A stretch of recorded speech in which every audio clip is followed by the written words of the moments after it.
بسم اللہ الرحمن الرحیم۔ السلام علیکم۔ عمران خان صاحب نے آج مینار پاکستان میں تاریخی تقریر کی ہے۔ بہت سے لوگ اس کو ایک فاتحانہ تقریر بھی کہہ رہے ہیں، ایسی تقریر کہ جو کوئی اقتدار میں آنے کا جس کو پتہ چل جاتا ہے، یعنی جس طرح الیکشنز ہو رہے ہوتے ہیں، ریزلٹس آ رہے ہوتے ہیں تو وہ ایسی تقریر کرتا ہے۔ کچھ اس میں وہ پہلو تھے، کچھ کہہ رہے ہیں کہ واقعی ایک سٹیٹسمین کی تقریر تھی، یہ کوئی ایسی تقریر نہیں تھی کہ ایک شخص جو ہے وہ اپوزیشن میں بیٹھا ہوا ہے اور وہ صرف حکومت میں جو لوگ ہیں ان کو للکار رہا ہے یا ان کو تنقید کا نشانہ بنا رہا ہے۔ نہیں، عمران خان نے جو کہا تھا وہی کیا، اور یہ کہا تھا کہ لوگ آئیں اور میں حل پیش کروں گا، بتاؤں گا کہ ملک جس دلدل میں اب پھنس چکا ہے اس سے نکلنا کیسے ہے، نکلنے کا راستہ کیا ہے۔ اس میں باقاعدہ عمران خان صاحب نے 10 پوائنٹس بتائے ہیں، 10 پوائنٹس۔ اب حکومت میں سے کبھی آپ نہیں سنیں گے کوئی تقریر انہوں نے کی ہو جب اپوزیشن میں تھے، تب بس یہ کہتے تھے مہنگائی ختم کریں گے، مہنگائی ختم کریں گے۔ وہ تو اب پاکستان کی تاریخ کی انہوں نے ریکارڈ مہنگائی کر دی ہے، کچھ اور نہیں بتاتے تھے، حل نہیں بتاتے تھے، آخر کریں گے کیا۔ انہوں نے اپنے کیسز معاف کروائے، سب آپ کو بتائے۔ عمران خان نے حل پیش کر دیا ہے کہ 10 کام، 10 نکاتی ایجنڈا پیش کر دیا ہے۔ تو یہ بات وہ شخص کر رہا ہوتا ہے جو یا تو دیکھ رہا ہوتا ہے کہ الیکشنز ہونے والے ہیں یا الیکشنز میں جیت نظر آ رہی ہوتی ہے کہ جیت رہے ہیں ہم، آ کر یہ کریں گے، یہ سب جو دیکھ رہا ہو وہ یہ بات کرتا ہے۔ اس میں یہ بھی دلچسپ بات ہے کہ ایک دفعہ بھی مریم نواز صاحبہ کا نام نہیں لیا عمران خان نے، جبکہ مریم نواز صاحبہ کی کوئی تقریر عمران خان صاحب کے نام کے بغیر ہو ہی نہیں سکتی، شروع سے لے کر آخر تک صرف اور صرف عمران خان۔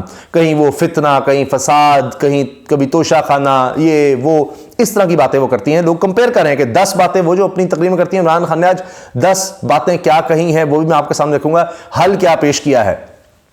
پھر اس تقریر کی خاص بات یہ کہ عمران خان صاحب نے اپنے کارکنوں کو خراج تحسین پیش کیا، نام بتائے ہیں۔ مثال کے طور پر آپ دیکھیے ذلِ شاہ، اور اتنے دکھی ہوئے، انہوں نے کہا کہ جس طرح اس کو تشدد کر کے مار کر پھینک دیا گیا، اور وہ بیچارہ ملنگ تھا، اس نے کہیں اس طرح کی باتیں کی ہوں گی، انہوں نے اس پر تشدد شروع کر دیا، 26 جگہ پر اس کے زخم آئے۔ تو کہا کہ دل تو چاہتا ہے جو اس کے ساتھ ہوا وہ کروں ان لوگوں کے ساتھ، لیکن میں قانون کے مطابق چلوں گا، قانونی کارروائی کا کہہ دیا۔ ارشد شریف شہید کا انہوں نے کہا میں اس کو کبھی نہیں بھول سکتا۔ پھر اظہر مشوانی کا انہوں نے ذکر کیا کہ تقریباً 3 دن ہو گئے ہیں وہ لاپتہ ہے، کچھ سمجھ نہیں آ رہی کو کہاں گیا، کیا سلوک کر رہے ہیں۔ پھر کہا کہ ان کو پتہ نہیں لوگوں کو ننگا کرنے کا کیا شوق ہے۔ اپنے بھانجے کو یاد کیا، حسان نیازی کو، کہ دیکھیں اب اس کو وہاں سے رہائی ملتی ہے کوئٹہ سے، لوگ سراہ رہے ہیں کہ جناب کوئٹہ کے جج تو بڑے جرت مند ہیں، کاش باقی ملک میں بھی یہ جرت نظر آئے کہ فوری طور پر اس کا کیس، انہوں نے کہا ختم، یہ کیس نہیں بنتا، لیکن اب لاہور لایا جا رہا ہے جی، وہ ذلِ شاہ کی شہادت کا مقدمہ اب کیا جا رہا ہے۔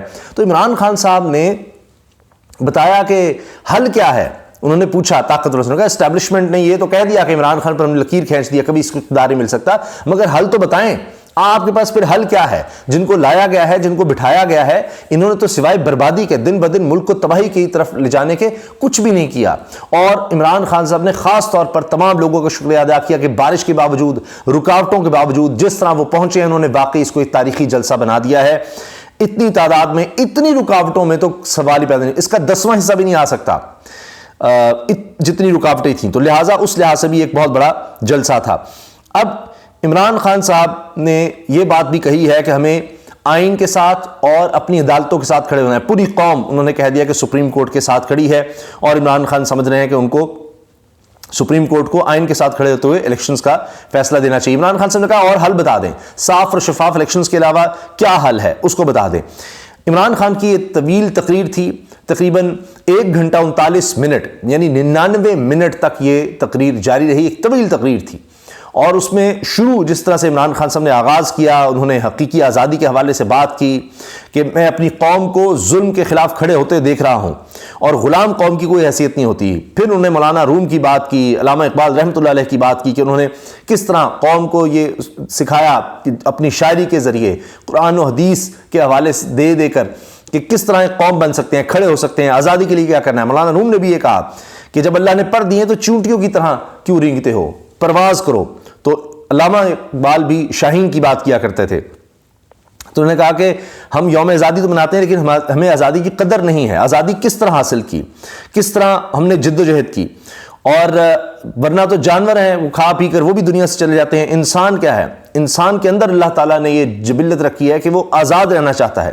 اور عمران خان صاحب نے کہا کہ میرا تو ایمان ہے کہ کلمہ جو ہے وہ ہمیں آزاد کر دیتا ہے، غلامی سے نجات دلوا دیتا ہے کہ اللہ کے سوا کسی کی آگے نہیں جھکنا۔ پھر 23 مارچ 1940 کا ذکر کیا کہ اسی جگہ پر قائد اعظم نے قرارداد پاکستان منظور کی تھی، اور کہا کہ میرے والد اسی منٹو پارک میں سن رہے تھے وہ تقریر، اور پھر کس طرح کتنی مشکلوں سے قائد اعظم نے، کوئی سوچ نہیں سکتا تھا کہ پاکستان بنے گا، لیکن وہ ہوا، اور پھر اتنی قتل و غارت گری ہوئی۔ میری والدہ مجھے سناتی تھیں کہ بارڈر کے حوالے سے کہ قریب کس طرح لوگ آ رہے تھے، کس طرح مسلمانوں کو شہید کیا جا رہا تھا۔ تو اب یہ ملک کس لیے حاصل کیا گیا تھا کہ قانون کی حکمرانی ہو۔ نبی کریم صلی اللہ علیہ وآلہ وسلم کے حوالے سے انہوں نے حوالہ دیا کہ انہوں نے انصاف قائم کیا تھا، طاقتور اور کمزور قانون کے سامنے برابر ہوں۔ لیکن یہاں کیا ہو رہا ہے؟ یہاں ایسا نہیں ہو رہا۔ تو یہ حقیقی آزادی نہیں ہے۔ حقیقی آزادی وہ ہوگی جب قانون کی حکمرانی ہوگی، سب برابر ہوں گے۔ یہاں ملک جب بنا تو مارشل لاء لگ گیا، پھر مارشل لاء کے علاوہ بھی جو حکومتیں آئیں انہوں نے بھی یہاں جمہوریت نہیں قائم کی، وہ NRO لیتی چلے گئیں، جنگل کا قانون لا دیا۔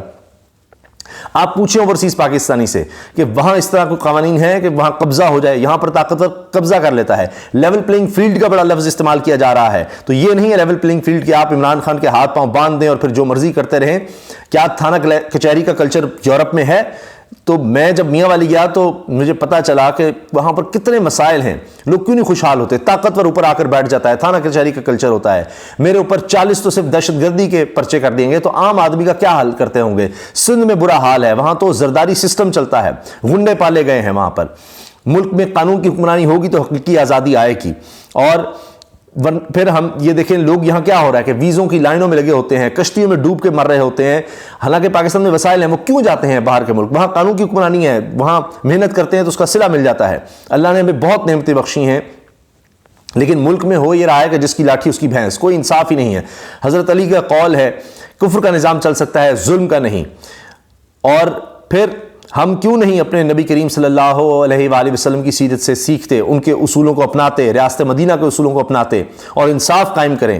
تو پھر ہم دنیا میں دیکھیں کہاں سے کہاں جائیں گے۔ آج دنیا بتائیں کہ ایسا ملک ہے، مغربی دنیا کا بتائیں، چھوڑیں کوئی ایسا ملک بتا دیں جہاں پر جناب اس طرح سے لوگوں پر ظلم کیا جا رہا ہو، اور ترقی یافتہ ملکوں کو چھوڑیں، دوسرے ملکوں کو بتا دیں جو پاکستان میں ظلم ہو رہا ہے۔ نبی کریم صلی اللہ علیہ وسلم نے، میرے آقا نے فرمایا کہ میری بیٹی بھی چوری کرے تو اس کو سزا ملے گی۔ یہاں کیا ہو رہا ہے؟ یہاں پر جناب جو طاقتور ہے ظلم کرتا ہے اس کو کوئی پوچھتا نہیں ہے۔ اور پھر یہ کہ جی اب انہوں نے مثال دی کہ یہاں پر کیا ہے کہ ذلت مل رہی ہے، وزیر اعظم تک کو ذلت مل رہی ہے، اور وہ 40 منٹ تک باجوہ کہتا ہے جی اس کو میں نے خوب سنائی، اس کی کلاس لی، اور وہ آگے سے کچھ بھی نہیں بولا، کیونکہ وہ ڈگی میں بیٹھ کر جو آ کر وزیر اعظم بنے گا اس کا یہی حال ہوگا۔ اور پھر انہوں نے بتایا کہ کس طرح ہندوستان کی تاریخ دیکھیں، یہاں پر جو ظالم ہوتا تھا وہ طاقت کی وجہ سے لوگوں کو دباتا تھا۔ شیر شاہ سوری نے سارے ڈاکوؤں کو مار بھگایا، قانون کی حکمرانی پیدا کی۔ پھر دوسری جنگ عظیم میں برطانیہ تباہ ہو رہا تھا، چرچل نے کہا کہ ہماری عدالتیں اگر کام کر رہی ہیں تو فکر کی بات نہیں ہے۔ پھر جناب عمران خان صاحب نے وہاں پر بار بار ویڈیوز چلائیں، جو ظلم ہوا ان کے گھر کے باہر جو کچھ ہوتا رہا۔ پھر انہوں نے کہا کہ 2000 کارکن ہمارے اٹھا لیے، ڈاکٹر ربینہ کو کلینک سے اٹھا لیا۔ پھر 25 مئی اسلام آباد کی جانب ہم نے مارچ کیا تو انہوں نے کس طرح ظلم کیا۔ میرے دور میں انہوں نے 3 مارچ کیا، ہم نے تو سہولت دی کہ بھائی بلاول رو ہی نہ پڑے، اس کو کام کھانا بھی دیں گے سب کچھ، لیکن انہوں نے ہمارے اوپر شیل پھینکے، آنسو گیس کی شیلنگ کی جب ہم ریلی نکالنا چاہتے تھے۔ 8 مارچ کو جو ہوا وہ دیکھیں، پھر ویڈیو دکھائی۔ پھر ضلع شاہ پر جو ظلم ہوا اس کی انہوں نے بات کی کہ ایک ملنگ کو ضلع شاہ کو انہوں نے کس طرح مار ڈالا، قتل کر دیا، اور اس کا الزام میرے اوپر ڈال دیا۔ پھر ان کو 3 دن بعد خیال ہے کہ نہیں یہ تو ایکسیڈنٹ ہے، پھر یہ کام کرتے ہیں۔ 26 جگہوں پر ضلع شاہ کو زخم دیے، اور اس طرح سے انہوں نے ظلم کیا، بے دردی سے قتل کیا، اور سارا اس کی بات ساری سنائی ضلع شاہ کی۔ تو عمران خان صاحب کارکنوں کو بھی نہیں بھولے۔ پھر بتایا کہ جی 18 مارچ کو میں عدالت جا رہا تھا، میں چھوٹی بانڈ بھی دیا تھا، میں جا رہا ہوں عدالت، ان کو پتا تھا عدالت جا رہے ہیں، پیچھے سے انہوں نے میرے گھر پر دھاوا بول دیا، 3 طرف سے حملہ کیا۔ آپ مجھے بتائیں دنیا میں کہیں ایسا ہو سکتا ہے کہ میری اہلیہ وہاں پر اکیلی تھی، ان کو اتنی شرم نہیں آئی، اور انہوں نے وہاں پر جا کر ملازموں پر ظلم کیا، باورچی کو اٹھا کر لے گئے۔ پھر اس کی ویڈیو عمران خان صاحب نے چلائی، سارا دکھایا کہ کس طرح سارا کچھ ہوا تھا۔ عمران خان صاحب نے فرانس میں دیکھیں احتجاج ہو رہا ہے، لوگوں نے گاڑیاں چلائیں، لیکن کیا ان پر گولیاں چلائی گئی ہیں؟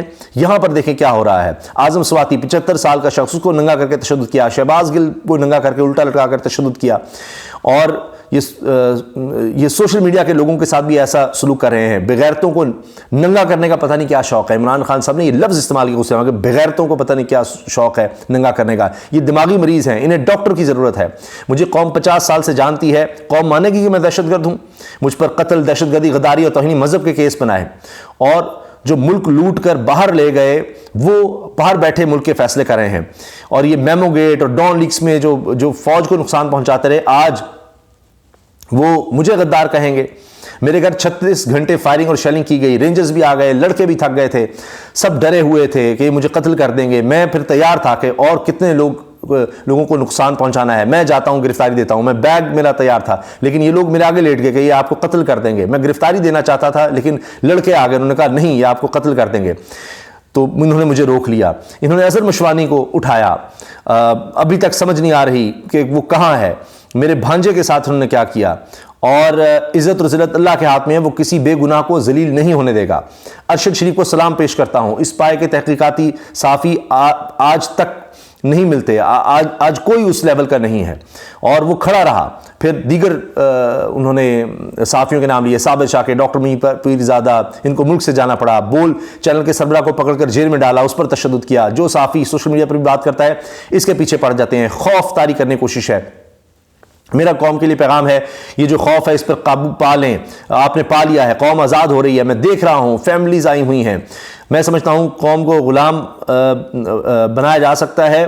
جو سمجھتا ہے کہ قوم کو غلام بنایا جا سکتا ہے وہ غلط سمجھ رہا ہے. پاکستان اب پاکستانی قوم آزاد ہو چکی ہے. عامر مغل اور اس کے بچوں کو پکڑ کر لے گئے. ایسا کب ہوتا ہے؟ ان کا خیال تھا کوئی آئے گا ہی نہیں مینار پاکستان پر. ان سب کو معلوم تھا کہ 18 کو میں عدالت جاؤں گا. پھر انہوں نے اس کے باوجود کیا کچھ کیا. 50 لوگ گھس گئے میرے گھر, مار پیٹ کی.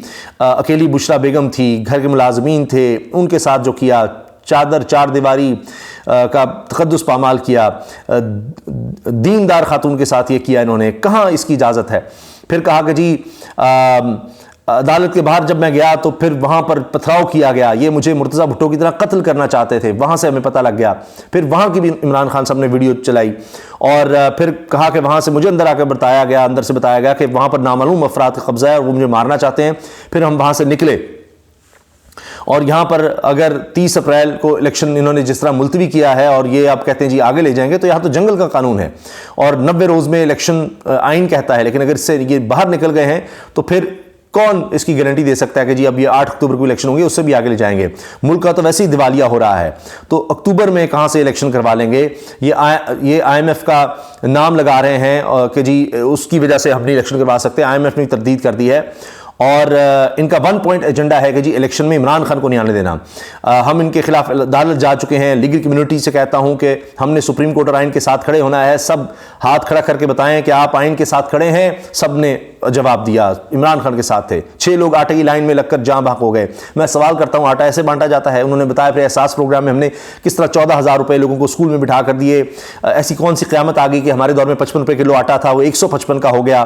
پھر جنرل باجوہ نے تو کہا تھا عمران خان اس کی حکومت بڑی خطرناک ہے, بڑا ملک کو نقصان ہو جائے گا, تو اس لیے ہمیں ہٹا دیا. تو اب آپ بتائیں کہ یہ جو لائے گئے تھے ملک کو بچانے کے لیے, انہوں نے کیا کر دیا؟ $70-75 پر تیل ہے تو یہاں پر کتنے کا بک رہا ہے, اور ہمارے دور میں $110 پر تھا تو ہم نے سستا تیل دیا تھا. 47% ریکارڈ مہنگائی ہو گئی ہے, تباہی ہو رہی ہے. جس کے اکاؤنٹ میں 100 روپیہ تھا آج وہ 65 روپے رہ گیا ہے. پھر انہوں نے سمیع ابراہیم صاحب کے پروگرام کلپ چلایا کہ وزیر دفاع کیا کہہ رہا ہے, جی ملک تو دیوالیہ ہو چکا ہے. اسحاق ڈار کے حوالے سے کوئی پلان ہی نہیں ہے. انہوں نے ہمارا اب لانگ رینج ڈیفنس سسٹم کو مشکوک بنا دیا کہ جی اس کی اوپر نظریں آ گئی ہیں.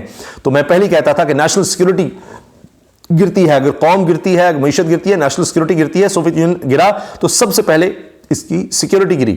میں اسٹیبلشمنٹ سے سوال کرتا ہوں, آپ نے عمران خان پر تو لائن لگا دی ہے, لیکن بتائیں کہ پھر پلان کیا ہے؟ اس دلدل سے نکالنے کے لیے کیا کرنا ہے آپ نے؟ اس حالت سے ملک کو کس طرح سے نکالنا ہے؟ تو عمران خان صاحب نے پھر سارا حل پیش کیا. اس کی پوری تفصیل ہے, 10 پوائنٹس ہیں, وہ میں مختصراً آپ سے عرض کرتا ہوں آگے چل کر. پھر اس میں پہلی دفعہ ہے کہ جو گھر میں کام کرنے والے لوگ ہیں ان کے لیے بھی انہوں نے سوچا کہ کانٹریکٹ ہونا چاہیے, کس طرح سے ان کے لیے کیا بہتری ہونی چاہیے. تو اینڈ پر آ کر عمران خان صاحب نے پورا یہ پیغام دیا کہ آگے کیا ہے. اور عمران خان صاحب نے کہا کہ انہوں نے جس طرح مجھے ایک وزیر نے بتایا کہ جی بلوچستان میں کسی ایک کو لے کر جاتے ہیں, اس پر تشدد کرتے ہیں, پورا گاؤں خلاف ہو جاتا ہے, تو لوگوں کو سمجھانا پڑتا ہے. اس طرح ظلم کرنے سے آپ لوگوں کو اپنے ساتھ شامل نہیں کر سکتے. اب عمران خان صاحب نے جو راستہ دیا ہے 10 انہوں نے نکات بتائے ہیں وہ میں آپ کے سامنے رکھ رہا ہوں۔ اس میں عمران خان صاحب نے کہا جی ایکسپورٹ پلان دیا ہے کہ ایکسپورٹس ہم نے بڑھانی ہے، ٹورزم پر ہم نے توجہ دینی ہے، منرل معدنیات بہت ہیں اس پر ہمیں توجہ دینی ہے، ترسیلات زر ہم بڑھائیں گے جو پہلے ہی ہم بڑھا رہے تھے، اوورسیز پاکستانی ہماری بڑی طاقت ہے، ان کے پاس اربوں ڈالر ہے، ہم نے یہاں ماحول دینا ہے، قانون کی حکمرانی دینی ہے، وہ یہاں کے انویسٹ کر سکیں، وہ تو صرف اگر کچھ کرتے بھی ہیں تو پلاٹ لے لیتے ہیں اس پر بھی قبضہ ہو جاتا ہے، یہ نہیں۔ اسمال بزنس ہم اس کے لیے بلا سود قرضے نوجوانوں کو دینے ہیں، ہم نے ٹرانسپورٹیشن کو بہتر کرنا ہے، ایویشن کو بہتر کرنا ہے، ٹیکس کلیکشن وہ کہہ رہے ہیں کہ ہمارے پاس نادرا کا ریکارڈ ہے اس کے ذریعے ہمیں ٹیکس کلیکٹ کرنا ہے، منی لانڈرنگ کو روکنا ہے، جس کے پاس بے تحاشا پیسہ آ جاتا ہے وہ باہر لے جاتا ہے اس کو روکنا ہے، ہیلتھ کارڈ اور انشورنس ہم کر رہے تھے اس کو بہتر کرنا ہے، راشن دینے کا راشن کارڈ کا ہمارا پلان ہے کہ لوگوں کو کس طرح سے ہم خوراک دے سکتے ہیں غریب لوگوں کو، وہ ایک ٹارگٹ سبسڈی کا ہے، اور پھر ہاؤس فائنینسنگ جس طرح ہم کر رہے تھے اس کو انہوں نے روکا ہے۔ تو یہ چیزیں عمران خان صاحب نے بتائی ہیں۔ اب لوگ اس کا کمپیریزن کریں مریم نواز صاحبہ کے ساتھ کہ مریم کا کہتی ہیں اس کے مقابلے پر کوئی راستہ نہیں، کوئی پلان نہیں، کوئی کچھ نہیں، صرف توشہ خانہ گھڑی چور فتنہ فساد نشید اور یہ فساد، عمران عمران عمران عمران نیازی بدماش چور زمان پار، یہ مریم صاحبہ کے الفاظ ہوتے ہیں، جبکہ عمران خان صاحب ایک ایک چیز بتا رہے ہیں کہ کس طرح سے ہم نے آگے چلنا ہے، پورا پلان دیا ہے، نیکسٹ ٹیکس نیٹ کو کس طرح بڑھانا ہے، چھوٹی اور درمیانی صنعت کو کس طرح فروغ دینا ہے، اور جو بڑے بڑے ادارے ہیں ان کی تنظیمیں پی آئی اے وغیرہ اسٹیل مل ریلوے ان کی تنظیمیں نو کیسے کرنی ہے، سیاست کو کیسے فروغ دینا ہے، برآمدات کس طرح بڑھانی ہے، سرمایہ کاری کیسے لانی ہے، تو پورا وہ پلان دے رہے ہیں۔ تو یہ جس طرح میں نے شروع میں عرض کیا نا کہ ایک اسٹیٹسمین، ایک لیڈر کی، ایک واقعی ایک رہنما کی جو ایک پلان لے کر آیا ہے، صرف کوئی سیاسی شعبدہ بازی نہیں، کوئی سیاسی تقریر نہیں، وہ پورے پلان کے ساتھ آ جائے، پلان دے کر گئے ہیں کہ آگے کا لائحہ ان کے پاس کیا ہے۔ اب انہوں نے چیلنج کیا ہے، اس پر لوگ کہہ رہے ہیں کہ پی ڈی ایم کو سمجھ نہیں آئے گی ابھی کئی سال تک عمران خان نے کیا کمال کر دیا ہے۔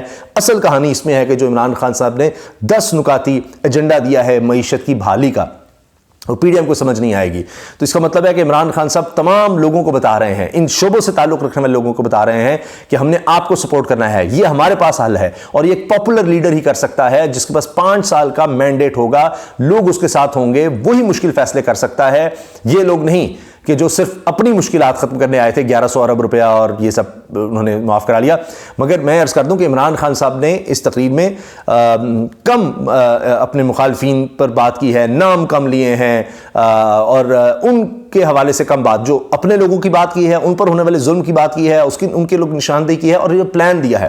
تو آج ان کا فوکس زیادہ ایک جس طرح ہم دیکھتے ہیں کہ اپوزیشن میں لوگ ہوتے ہیں اور جو تنقید کر رہے ہیں حکومت پر، ان کے نام لے لے کر، اس پر کم تھا اور زیادہ فوکس تھا مستقبل پر، حال کا بتاتے ہوئے ماضی کا بتا رہے تھے، ہم کیا تھے، کس طرح سے ملک حاصل کیا، آج ہم کس جگہ پر ہیں، کیوں ہیں، تباہی کیوں ہے، اور مستقبل کو ہم کس طرح بہتر بنا سکتے ہیں۔ تو اس کا انہوں نے حوالہ دیا کہ آگے کی طرف ہم نے اب کس طرح چلنا ہے۔